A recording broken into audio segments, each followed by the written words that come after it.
The music 476 after Christ. The doors of the imperial palace open for the last time. A child with a purple tunic of barely 15 years old watches as a barbarian general advances towards him with a firm step. That child is called Romulus Augustulus, and in a matter of minutes, he will cease to be emperor. There will be no epic battles. There will be no heroic defenses. Simply the last representative of a millennial empire will be stripped of his crown without anyone raising a sword in his defense. But wait, how did we get here? How is it possible that the most powerful civilization that humanity has known, the one that dominated 3 continents for centuries, crumbled like a sandcastle? The answer is not on that day of 476. It is much earlier in the invisible cracks that formed over generations, in the decisions that seemed insignificant, but that would end up destroying everything that Rome had built. And if you stay until the end of this video, you will understand that the fall of Rome was not an accident. It was a warning. But before continuing, if you want more content like this, subscribe and activate the bell so you do not miss any documentary. Let us go back to the moment when Rome still seemed invincible. Imagine for a moment that you are a Roman citizen of the Paralydos, 2nd century after Christ. You walk through the streets of the capital of the world, surrounded by monuments that seem eternal. The Colosseum rises majestic, the baths overflow with people, the Forum boils with commercial activity, from Britannia to Egypt, from Hispania to Syria. All the known lands pay tribute to your emperor. Your legions are invincible. Your language is the language of power. Your civilization defines what it means to be human. What could go wrong? Everything, absolutely everything. The truth is that Rome was already sick long before the barbarians knocked on its doors. The first symptoms appeared during what historians call the crisis of the 3rd century, a period of 50 years between 235 and 284 that almost completely destroyed the empire. During those 5 decades, more than 50 men claimed the title of emperor. Some lasted years, others barely months. Most ended up eliminated by their own soldiers, victims of an endless cycle of betrayals and civil wars. But let us not get ahead of ourselves. To understand how Rome fell, we first need to understand what made it great. And the answer is not what you and I think. It was not only its military power, although its legions were formidable. It was not solely its engineering genius, although they built aqueducts and roads that still endure. The true secret of Rome was something much more subtle: its ability to integrate. Rome did not only conquer peoples, it Romanized them.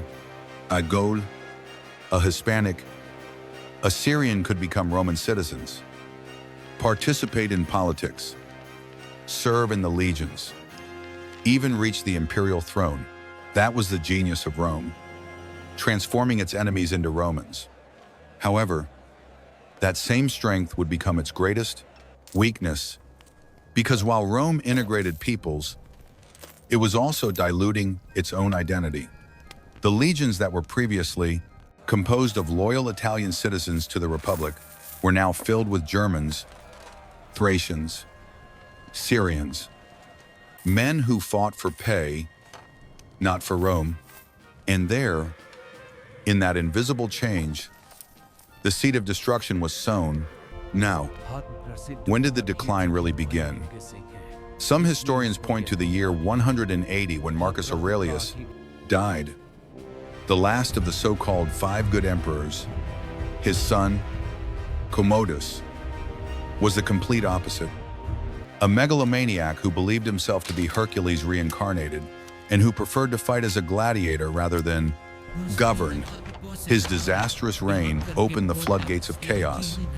After his elimination in 192, the empire plunged into a civil war that demonstrated a terrifying truth. The throne of Rome was bought with swords, not with legitimacy, but the true crisis, the one that almost tore the empire apart, came in the 3rd century. Imagine the scenario. The borders of the empire extend for thousands of kilometers from Hadrian's Wall in Britannia the desert of Mesopotamia. Defending those borders requires massive armies, and those armies cost fortunes. Meanwhile, the Roman economy falters. The gold and silver mines are depleted. The currency is devalued.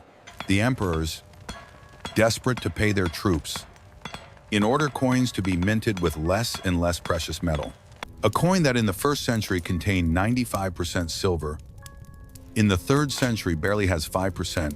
The result, uncontrolled inflation. Prices skyrocket. Trade paralyzes. Cities become impoverished. And while Rome bleeds, economically, its enemies grow in power. To the north, the Germanic tribes that were previously barely a nuisance now organize into dangerous confederations: Goths, Vandals, Franks, Alemanni. Names that would soon terrorize the Roman world. To the east, the Sassanid Persian Empire resurges with force, claiming territories that Rome considered its own. In the year 260, something unthinkable happens. The Emperor Valerian is captured by the Persians. It is the first time in history that a Roman emperor falls prisoner to a foreign enemy. The humiliation is total.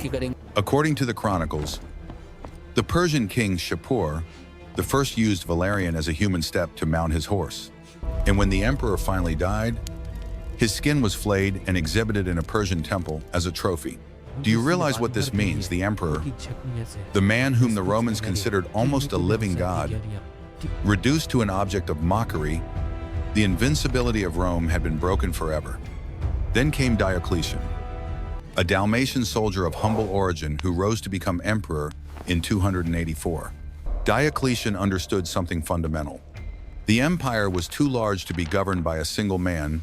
His solution was radical: to divide the empire into 2 halves, east and west, each with its own emperor and its own Caesar. This system, known as the Tetrarchy, worked for a time. Diocletian managed to stabilize the economy, reform the army, and restore order. But in doing so, he also institutionalized the division. Rome was no longer one. It was 2 separate entities that over time would take different paths. And here is where the story becomes fascinating. Because while the Western Roman Empire was collapsing, the Eastern Roman Empire flourished. Constantinople, the new capital founded by Constantine in 330, became the richest city in the Prum world. While Rome declined, Constantinople shone. And that division was not only political or economic, it was cultural, linguistic, religious. The West spoke Latin, the East Greek. The West followed the ancient Roman traditions. The East embraced Christianity with mystical fervor, 2 worlds that shared a name but that had less and less in common. If you have not yet subscribed, this is the perfect moment to do so. This type of deep analysis on history requires research and dedication, and your support makes it possible for us to continue creating quality content. Now let us talk about the barbarians, because here is where you and I need to dismantle a myth. When we think about the fall of Rome, we imagine savage hordes razing cities, burning libraries, destroying civilization. But the reality was much more complex and, in a certain way, more tragic. The barbarians did not destroy Rome. Rome invited them in. Let me explain. By the 5th century, the Roman legions were composed mostly of Germanic soldiers. These men were not prisoners or slaves. They were allied federates, foederati in Latin, who served the empire in exchange for lands and salaries. Many of the most important generals of Rome in its last centuries were of barbarian origin. Stilicho, the man who practically governed the Western Empire for years, was half Vandal. Ricimer, the emperor-maker of the 5th century, was of Slavic origin. Odoacer, the man who finally deposed the last emperor, was a Germanic mercenary who had served in the Roman army all his life. Do you see the irony? Rome did not fall to an external invasion. It collapsed from within, consumed by its own dependence on the peoples that it supposedly conquered. The decisive blow came with the Huns. These nomads from the steppes, led by the fearsome Attila, did not want to integrate into Rome. They wanted to plunder it. Their arrival in the 5th century unleashed a devastating domino effect. The Goths, terrified by the Huns, asked for refuge within the Roman borders. The Emperor Valens accepted, thinking he could control them. It was a catastrophic mistake. In the year 378, in the Battle of Adrianople, the rebel Goths annihilated the Roman army.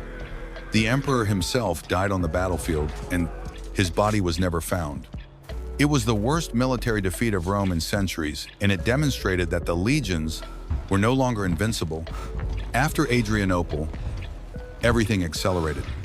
The Visigoths, led by Alaric, wandered through the empire for years, seeking lands and recognition. Rome tried to appease them with gold, with promises. Nothing worked. In the year 410, Alaric lost patience. His troops entered Rome and sacked it for 3 days. It was the first time in 800 years that the Eternal City fell to a foreign enemy. The psychological shock was immense. Saint Jerome, who lived in the Holy Land, wrote, "The voice breaks in my throat. The city that conquered the world has been conquered." But even after the sack of Alaric, Rome survived, battered, humiliated, but still alive. The empire continued for 60 years, more like a boxer who refuses to fall, despite the blows. There were moments of hope. The general Aetius defeated Attila in the Catalonian fields in 451, saving the West from total annihilation. But that victory had a price. Aetius depended on barbarian allies to achieve it. Visigoths, Franks, Burgundians, all fought against the Huns, not for Rome, but for their own interests. And then came the end. Not with glory, but with a sigh. In the year 476, the general Odoacer decided that he no longer needed to maintain the farce. He deposed the young Romulus Augustulus, sent the imperial insignia to Constantinople, and proclaimed himself king of Italy, not emperor, king, because Odoacer understood that the title of Roman emperor no longer meant anything. The Western Roman Empire had ended, not with an epic battle, but with an administrative act. Now, you and I might think that was all, that Rome simply disappeared. But here is the part that no one tells you. Rome never fell completely. What fell was its Western political structure, but the Eastern Roman Empire, what we know as the Byzantine Empire, continued for almost 1,000 years more. Constantinople considered itself the true Rome. Its emperors called themselves Romans. Their law was based on Roman law. Their administrative language was Latin until it was gradually replaced by Greek. When the Ottoman Turks finally conquered Constantinople in 1453, the Byzantines still considered themselves Romans. But let us return to the West. What happened after 476? The barbarian kingdoms that emerged over the ruins of the empire tried to keep Roman traditions alive. Theodoric the Great, Ostrogothic king of Italy, strove to preserve the laws, the institutions, even the Roman buildings. Clovis, king of the Franks, converted to Catholic Christianity to gain legitimacy before the Roman population of the Gauls. The Visigoths of Hispania adopted Latin and Roman customs. In a certain sense, the barbarians wanted to be Romans more than to destroy Rome. Why? Because Rome represented civilization. It represented order, law, culture. The Germans could conquer territories, but they knew that their legitimacy depended on connecting with that Roman heritage. That is why Charlemagne, king of the Franks, was crowned Roman emperor in the year 800. That is why the Holy Roman Empire claimed to be the legitimate successor of Rome for centuries. That is why even the Russian czars took their title from Caesar. The Roman word for emperor, if you have reached this point, it means that you are really interested in history. Do not forget to like this video, and share it with someone who also appreciates this type of content. So why did Rome really fall? The question has obsessed historians for centuries. The historian Edward Gibbon, in his monumental work of the 18th century, blamed Christianity. He argued that the Christian religion weakened the martial spirit of Rome, turning warriors into monks, proud citizens into humble believers. Others have pointed to economic factors, the uncontrolled inflation, the collapse of trade, the depletion of the mines. Some speak of environmental factors, devastating plagues, climate changes that ruined crops, diseases that decimated the population. But the truth, and this is what you and I must understand, is that Rome fell for all those reasons, and for none. It was a gradual, cumulative process where each problem fed the problem. Next, the economy collapsed so the state could not pay its soldiers. Without pay, the soldiers rebelled. The rebellions caused civil wars.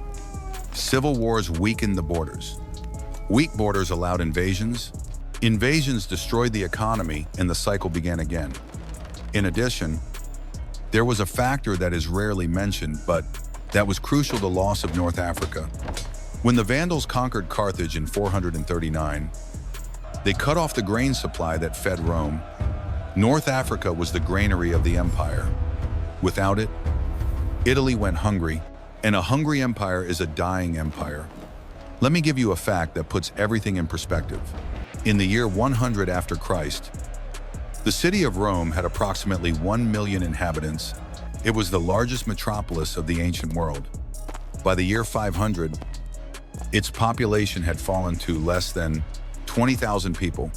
The great avenues were empty, the aqueducts broken, the public baths abandoned. The Colosseum, where crowds of 50,000 people once roared, now served as a fortress for bands of criminals. Homi, the eternal city, had become a ghost town. However, and here is the paradox, Roman culture survived. The Catholic Church, which had adopted the administrative structure of the empire, became the guardian of Roman civilization. The monasteries preserved the classical texts. The bishops assumed governmental functions that magistrates previously performed. The Pope became in many senses the new emperor of Rome, not with armies, but with spiritual authority. And Latin, the language of Rome, did not die, it evolved. In the different regions of the former empire, Vulgar Latin gradually transformed into the Romance languages: Spanish, French, Italian, Portuguese, Romanian. Each of these languages a direct descendant of the Latin spoken by the legionaries, the merchants, the slaves of the empire. When you and I speak Spanish, we are speaking the grandson of Roman Latin.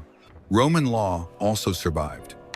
The Code of Justinian, compiled in the 6th century by the Byzantine Emperor Justinian, preserved the Roman laws and became the basis of the legal systems of all Western Europe. Even today, concepts such as habeas corpus, presumption of innocence, right to property, all come from Roman law. Roman architecture influenced every subsequent civilization. The arches, the vaults, the domes that Rome perfected were adopted by Byzantines. Islamic Renaissance. The Pantheon of Rome, built in the 2nd century, remains the largest unreinforced concrete dome in the Pantheon of Rome. World, 2,000 years later, it still amazes us. And here we come to an uncomfortable question. Did Rome really fall, or did it simply transform? Because when we observe medieval Europe, what we see is not the absence of Rome, but its metamorphosis. The Germanic kingdoms did not reject being Romans. They aspired to be it. Feudalism adopted concepts from Roman law. Medieval Christianity was saturated with Roman philosophy. The very idea of Europe as a cultural entity is born from Romanization. Even when the Eastern Roman Empire finally collapsed in 1453, its legacy did not die. The Byzantine scholars fleeing from the Turks, brought with them Greek and Roman manuscripts to Italy, triggering the Renaissance. The rediscovery of classical texts transformed Europe, gave rise to humanism, to modern science, to the Enlightenment. Before ending, I want you to subscribe if you have not yet done so. Documentaries like this require hours of research and scripting. Each subscriber motivates us to continue creating content of this quality. So what is the lesson of the fall of Rome? What can you and I learn from the greatest civilization of the ancient world that crumbled under its own weight? First, that no empire is eternal. Rome seemed invincible, but it was not. Second, that greatness entails responsibilities. Rome conquered the world, but then it could not defend it. Third, that internal corruption is more dangerous than any external enemy. It was not the barbarians who destroyed Rome. It was the civil wars, the inflation, the institutional decay. But there is a deeper lesson, one that is rarely mentioned. Rome fell because it stopped believing in itself. By the 5th century, few true Romans remained. The legions were full of barbarians. The emperors were puppets of Germanic generals. The aristocracy had withdrawn to their fortified villas, abandoning the cities. No one was willing to die for Rome because Rome had stopped meaning something. It had become an empty idea, a shell without a soul. And perhaps that is the true tragedy. Not that Rome was conquered, but that it surrendered. Not that its enemies were too strong, but that Rome became too weak. Because in the end, what destroyed the most powerful empire in history was not the sword of a barbarian. It was the apathy of its own citizens. But remember this, although the Roman Empire fell, Roman civilization never died. Every time you read a book, every time you walk through a planned city, every time you appeal to the law, every time you use words derived from Latin, you are connecting with Rome. Its legacy is so interwoven in our culture that it is impossible to separate it. In that sense, Rome never fell. It simply changed form. 476 after Christ. A child emperor is deposed without violence. The doors of the palace close, and 1,000 years of history come to an end. But while those doors were closing, others were opening.